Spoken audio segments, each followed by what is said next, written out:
You're watching All24 News. Welcome to this series of special interviews on the sidelines of the African Startup Conference in its fourth edition under the higher patronage of His Excellency Algerian President Mr. Abdelmajid Tebboune.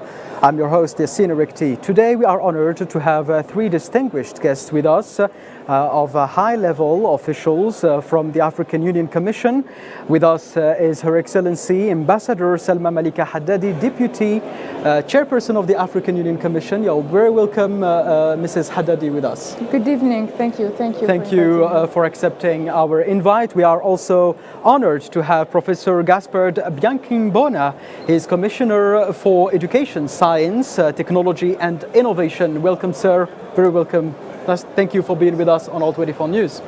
So we are also pleased to have with us Mrs. Lerato Mataboche. She's Commissioner for Infrastructure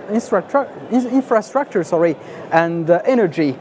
Thank you so much, Mrs. Lerato, for being with us. Thank you for having me. So, first of all, this event is organized under the high patronage of His Excellency the Algerian President, Mr. Abdelmajid Tebboune, who is given a special dedication and efforts for this event. First of all, Ambassador, congratulations on your keynote when you said, mentioning during your opening speech that ideas needs to be translated into ecosystems, otherwise they will remain ideas. And the Algerian Prime Minister, Sifi Ghorayeb announced the creation of the African Startup and Young Innovators Fund, which mobilizes $1 billion in profit of the young leaders, young African leaders and young startups. What does this milestone mean for young entrepreneurs across the African continent? Thank you, first of all, for having us this evening. And let me start by congratulating Algeria for organizing this very important conference, the fourth one, in a series that has started several years ago, that translates really the vision of the highest authorities of this country, a founding member of the African Union. When it comes to the knowledge economy, innovation, and all this problematic, if I may say so, and with its opportunities of the startups and how to nurture the enabling environment for them to grow and prosper. And coming to your question, this is an experience, and this is an initiative by a member state to put in place a fund. And this means a lot. The reason being is we had very substantive discussions few minutes ago in the plenary through a panel, and we were asking many questions about how do we create an ecosystem that is enabling champions to grow, to rise. And one of the elements that came out very clearly was at a very early stage of a project that is led by youth or anyone who wants to create a startup, is to have available funding that can help them translate their ideas to a tangible project that can also grow and can also produce wealth. Exactly. Yeah. So Africa is gathered here today in Algeria and Algiers. So what's the impact of such events? We are seeing the country which is integrated into bringing African countries together in this event or other events according to the African Union Commission. So how can you push for this kind of events and make them possible, and also make the impact of such events for future generations and young entrepreneurs very present across the continent? No, the impact is already there. Since the very first edition of this African Startup Conference, the impact translated through heads of states adopting the declaration at the level of the African Union. So this was the first time that this was brought to the agenda of the African Union at that level, and since then we have our own policy organs that are in charge of discussing this very important matter that each year, year after year, consider the outcomes of the African Startup Conference that is held and organized by Algeria. And I can give so many examples. The last one was, for instance, the declaration on the Charter on Brain Drain, and that is under the consideration of the policy organs. It means that it brings to the table of the leaders, ministers, heads of states, matters that have been discussed in the conference to another scale, a strategic scale that is endorsed by the leaders, and the idea is to translate that into frameworks, action plans, and to emulate that across the continent. Indeed. Also we have infrastructure, energy. The continent is rich in minerals, in all types of sustainable and durable energies too. So, Your Excellency, Mrs. Lerato, here also with the same question. Africans are gathered here today in Algiers. So what's the impact of such events on the continent? Thank you for having me, and thank you for infusing the infrastructure perspective in the conversation. Because as we always say in Addis Ababa at the AU, we say we will not have the Africa we want without the Africa we need, without the infrastructure we need. Mm-hmm. And that infrastructure in particular, when we are talking about powering startups and empowering the startups to become next level champions, is in particular energy. We need to electrify the continent so that our young people, our nascent entrepreneurs can have access to the global economy through the Internet of Things. To get that level of access, we would need to have reliable, stable, affordable electricity. So we are focused considerably as the African Union to make sure that we implement the single African electricity market and make sure that our continental power master plan gets implemented to electrify the continent. So that's a fundamental basic infrastructure need before we even start to talk about digital infrastructure, because even that is a high energy consumer. So when we talk about next level and Africa's participation in industrial revolution, in the industrial revolution as it were, we'll have to have energy as a foundation. So the conversations bringing that element into perspective have been very helpful, because it also compels us to build a whole other ecosystem around how we support entrepreneurship. So we don't supply energy for energy's sake, but we begin to express its contribution to building entrepreneurship on the continent, and also how we leapfrog, as it were, our young people into the industrial revolution. So indeed this event is for young leaders, talents, to give them the opportunity to glow. So Mr. Bianchi-Mbona, you are Commissioner for Education, Science, Technology and Innovation. How do you perceive this kind of event, and what's the level of their importance? Thank you very much. You know, from an educational perspective, every meeting is a learning opportunity. So what is happening here, we have innovators that are really telling their own successful story. We are learning. We have policymakers that are bringing on policy perspective. We are learning. So for me, I look at this as a very, very important platform for learning. And I believe through this, we can really make the whole continent aware of what it has as a talent and what it has as a champion and what they can do if supported properly. So from an education perspective, I see this kind of event as something that should be replicated not only once a year, but several times, so that we keep telling each other what we need to do for us to go from where we are to the Agenda 2063. Exactly, maybe to organize some specific events going from the startup conference to specific fields such as education, science, infrastructure and energy. Great. Ambassador, I go back to you with one keynote, because something that brought my attention during your speech is you said ideas will remain ideas without ecosystems. So what are three most urgent steps the African Union Commission and Africa in a whole can do this year, starting from this year, to turn these ideas into real startups?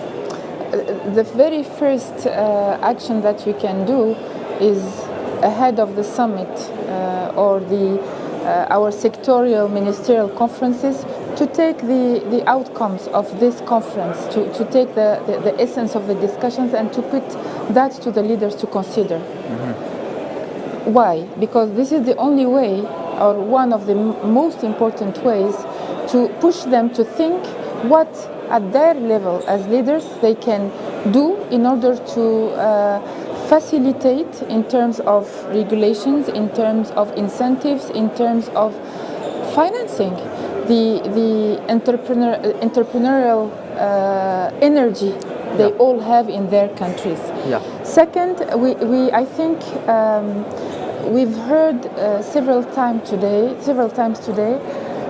the fact that if we want to look at how we allow our startups, African startups, succeed, have their businesses be scaled at another level, we need to think about cross-border, impact. And for that, I think that countries need to sit together and see how they can put in place regulations or can discuss in a very, very practical manner on how to put in place the enabling elements to facilitate that scaling up. And I think that one element that was several times mentioned is the fact that promoting entrepreneurship, promoting startups is at the core of the African continental free trade area. Yes. So I think this is another element that we need to look at.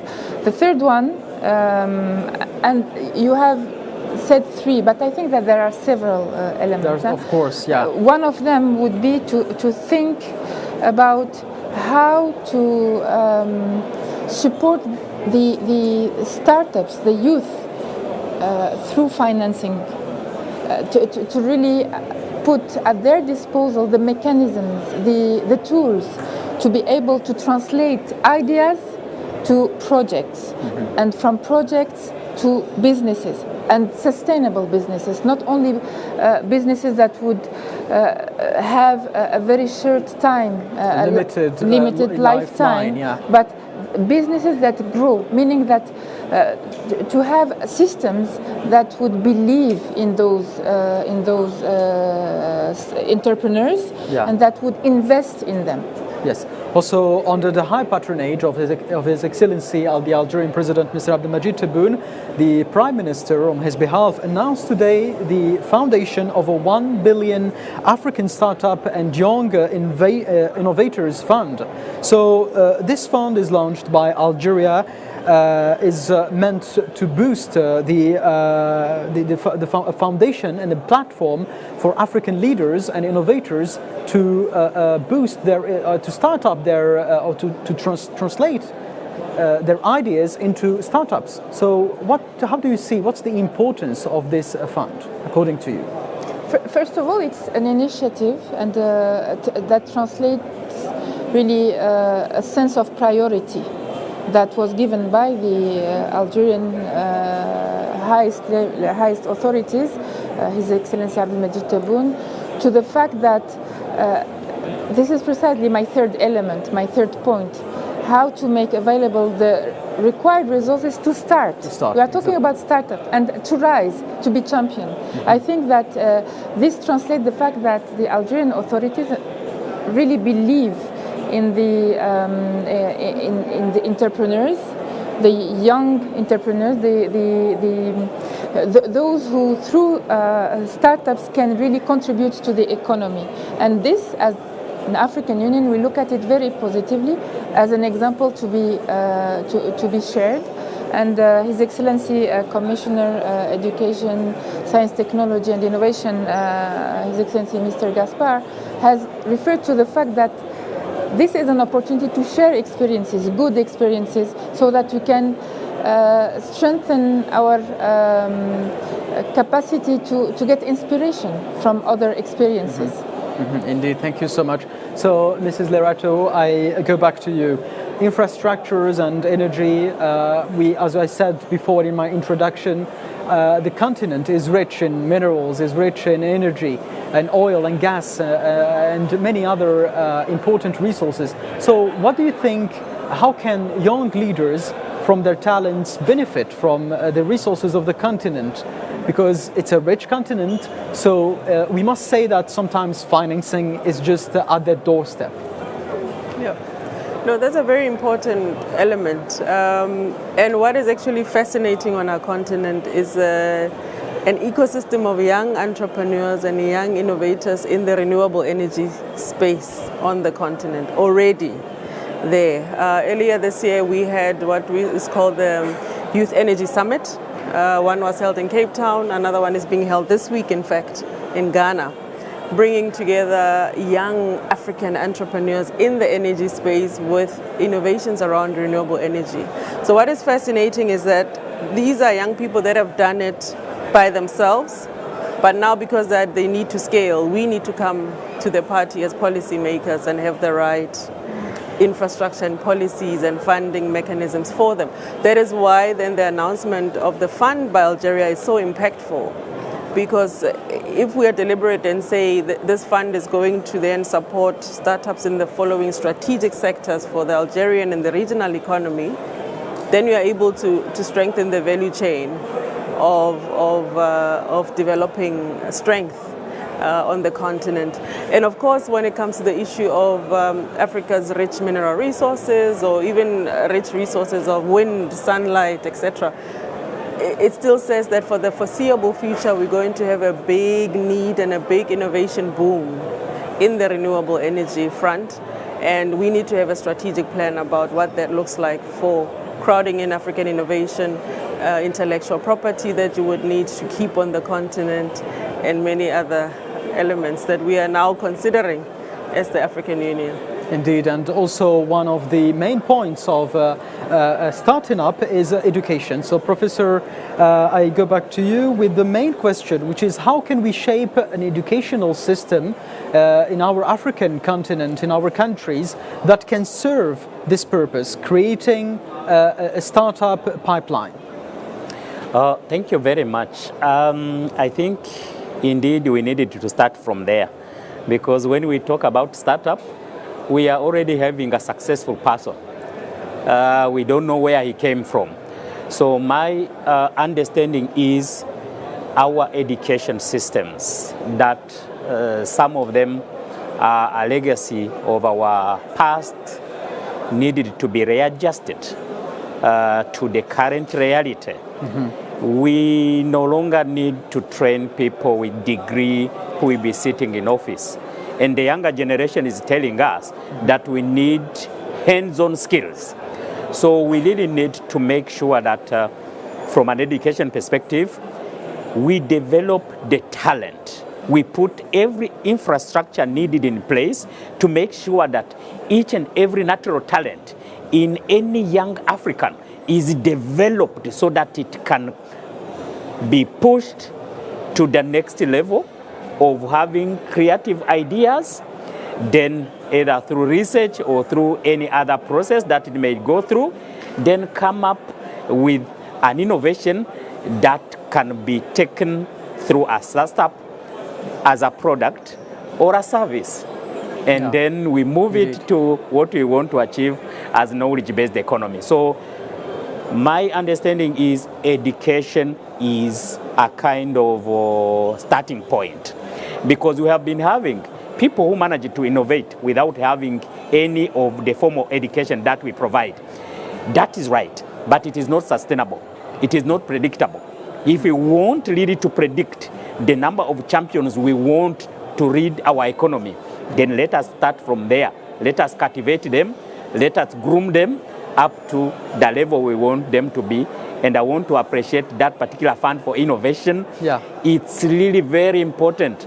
And it can benefit the whole African continent by just unlocking the African continental free trade area and the mobility aspect that comes with it. Exactly. For talent, for innovators, for skills, for labor, for qualification. I think that way really it can make a very big impact on the continent. And of course, the African free trade area can serve this purpose and help young innovators and to do the marketing and to promote marketing for their enterprises. We also speak about universities, because we can see that universities can become a true innovation hubs. In Algeria, for instance, the universities since several years and by initiatives of the Higher Ministry of Education are serving this purpose. So young graduates or even students can start up their ideas and translate them into real startups from the universities. So how can other African countries learn from Algeria's experience? This is one of the platforms whereby, of course, they can learn. But unfortunately, I was trying to scan through. Many universities did not make it to this particular forum. Maybe by next time, it will be good that universities also are around, because, this morning we talked about a Center of Excellence funded by the World Bank. Actually, each and every university is supposed to be a center of excellence in this continent. And from there, because the mission of the universities is the traditional mission is to teach, to do research, and then to provide service to the community. But research, which is not leading to any innovation, is like dead. So research leading to an innovation, and then an innovation coming back to go to a startup, and a startup take it, transform it into a product or a service. I think universities have a key role to play, and that's why probably we talk about knowledge economy, because creating knowledge is a mission of universities. Exactly. Thank you so much, Professor. Excellency, please, we have the Algiers Declaration, which is coming in the next days. So what are the measures that we can benefit from this declaration? How can they be translated in the terrain? First of all, I think that for any declaration to be translating effects in the terrain is the fact that you manage to have ministers discussing the content, contributing to its substance, putting their experience, but also bringing their national perspective to be translated in that declaration. This is the first step. And fortunately, we have this African Startup Conference that provides this platform, and this is what I was saying in my keynote address earlier today. Second, now we need to bring that declaration through the processes, the agreed processes at the level of the African Union, to become and to be endorsed by our leaders. In the meantime, each minister that would leave Algiers will go back and report to the government and to finger point all those elements that really constitute an added value in terms of policy, in terms of planning that can be done at the national level, so that really it is translated into reality. Then once it is adopted by our policy organs, we usually make sure that it speaks to our priorities in terms of Agenda 2063. Yeah. And we have several mechanisms and organs and institutions that are in charge of implementing Agenda 2063. So I think that the one strategic approach is to see how we can propagate the elements of the declaration to each of the organs, to each of the institutions, to each of the departments in our African Union Commission, to see how collectively we can contribute to the implementation of the different aspects, or how to deepen the discussion for maybe the next edition, to see what are the aspects that are still not very much discussed, that if discussed, if put in the agenda, will help to strengthen the ecosystem, to make it more fit for purpose, in order to eventually achieve the target, which is to rise champions. Because by rising champions, you contribute to first to the economy, to the success story, to getting inspiration for other youth in your country to be useful to your community and to your economy. Exactly. Thank you so much, Ambassador Selma Malika Haddadi, and Excellency Commissioner Mata Bouhi. Thank you for being with us on All24 News. Thank you. I also thank His Excellency Professor Banyan Kimbona for being with us. Thank you for your time and for your insights. It was clear, ambitious and forward-looking. We will also look forward to having you again in our studios here or at the headquarters. For our viewers, thank you so much for your attention and for keeping it here on All24 News. Until next time, do take care.